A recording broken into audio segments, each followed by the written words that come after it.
Hello, welcome to my new blog. आज गेलते डीमार्टला shopping करायला.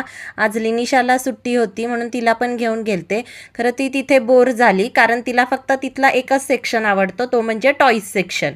तिची घाई चालली होती, इथलं पटकन आवर आणि वरती चल. पण माझं असं होतं की मला प्रत्येक वस्तू नीट बघून घ्यायची होती. कुठल्या वस्तूवर किती डिस्काउंट आहे ते सगळं कॅल्क्युलेट करून मग मी घेत होते.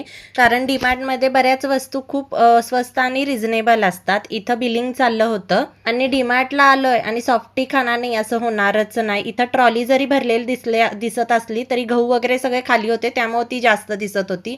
नंतर आल्यानंतर भूक लागली होती सगळ्यांना म्हणून डीमार्टमधनं जे कोरियन रॅमेन घेतले होते, नूडल्स तेच बनवले. स्पायसी होते खूप, खरं छान लागत होते हे पण.